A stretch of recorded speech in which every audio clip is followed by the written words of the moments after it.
do you think that Kurt Busch's past mistakes as well makes him the right person to help Bubba move forward from this incident? Because he has developed an awful lot over his career. I think Kurt Busch is certainly the perfect driver to teach Bubba Wallace here, because Kurt Busch, we talked about him a lot on the Grid Live pre-race show on Saturday, and some of the things he's been through throughout his NASCAR career. As I was said on Saturday, Kurt Busch's career could have ended quite a few times, but he stuck with it. He kept growing as a person, and now Kurt Busch is actually one of the most, I don't know if I say beloved drivers, but a lot of people really respect Kurt Busch now in the garage, because so many years ago, many fans really disliked Kurt Busch because he had a hot temper, rubbed people the wrong way, made a whole bunch of mistakes.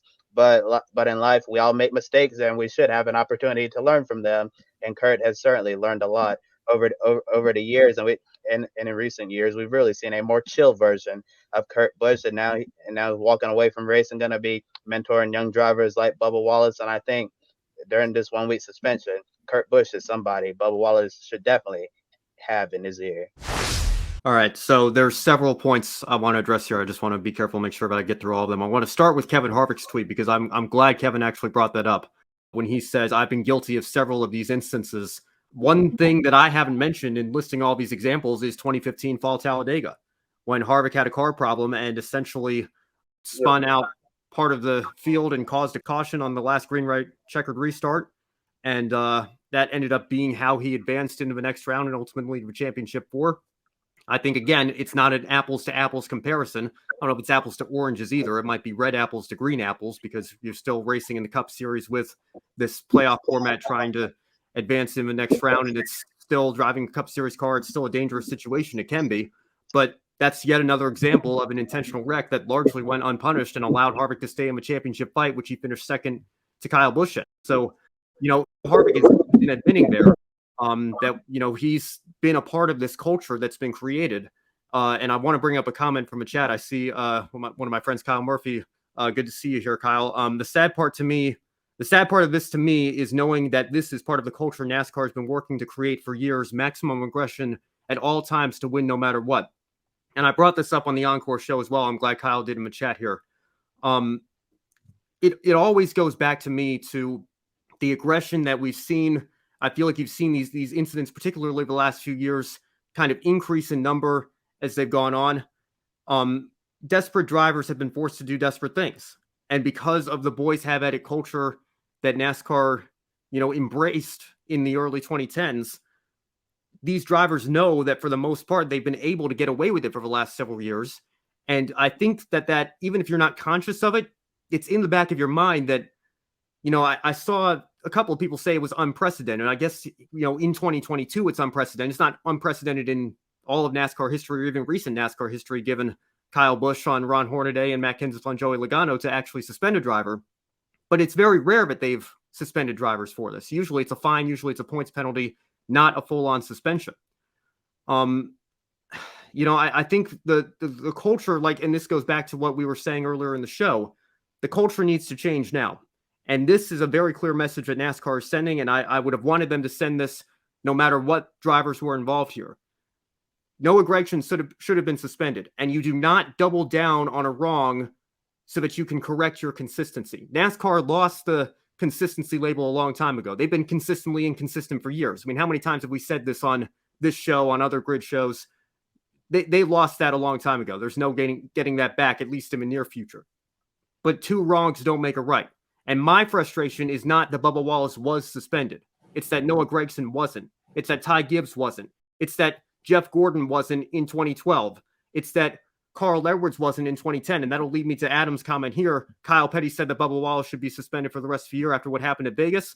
I said on the Encore show Monday night that I vividly remember Kyle Petty on Speed Channel back in 2010 saying that Carl Edwards should be parked for a few races for what he did to Brad Keselowski. So this is not a new argument that people are making just because it's Bubba Wallace or just because of, whatever the situation is. I think I still have no idea how Jeff Gordon avoided a suspension at Phoenix in 2012. I've got to think maybe it had something to do with his consecutive start streak. NASCAR didn't want to end that because he was on track to pass Ricky Rudd in a few years. That's the only thing I can think of. He absolutely should have been suspended for that. And there are countless other examples. Bubba Wallace's would have been one of them, but I'm glad NASCAR put their foot down and said, we're not going to tolerate this any longer, and we need a culture change in this sport. Now, to get back to the question and address that here for Josh and Kobe, I think you're absolutely right.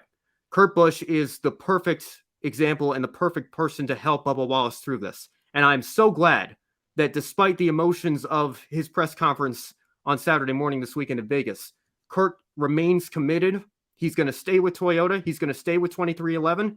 He's going to stay with his existing partners, and he is going to help continue to build the team through this. And I think Kurt's legacy in this sport, beyond just being a champion, beyond being a Daytona 500 winner, beyond being a surefire first ballot Hall of Famer, is that if you look at him post Penske Racing, post Team Penske in his career, and even I would argue with Team Penske as well, every team that he has gone to in his career that he's been with, he has elevated. He's taken to the next level. He helped put Furniture Row Racing on the map. He dragged that Phoenix Racing car to a near win at Sonoma in 2012 and ended up getting a podium out of it. He took Stewart Haas Racing to new heights with their brand new car. He helped elevate Ganassi. He's helped elevate 2311 here and got them a win. Kurt Busch is somebody, like you mentioned, Kobe, who has been on a similar journey. He had a lot of hardships earlier in his career. He worked through them. He got the help that he needed. He reinvented himself. And the reason why it was so emotional watching him at Las Vegas in the media center this weekend announce that he was stepping away is exactly what you mentioned, Kobe. He has become one of the most respected drivers in the entire NASCAR garage. He's gone from somebody who verbally abused Dr. Jerry Punch at Homestead, who threatened to beat up Bob Pockras on pit road at Dover at the lowest of his lows, took that time to reinvent himself and get the help that he needed, and has turned into a respected leader and somebody that we are all certainly going to miss and have missed this season racing full-time in the NASCAR Cup Series. It's truly the end of an era to see him go, and we're absolutely going to miss him. But at the same time, I'm so glad he's sticking around in a different role at Toyota and at 2311, because he's exactly the kind of person that Bubba Wallace needs to help him work through the issues that he's going through in his Cup Series career right now. Absolutely agree with you. Nice to see him staying around in a move very much similar to what Dario Franchitti's done in IndyCar as well after his accident, which forced his retirement back in 2013.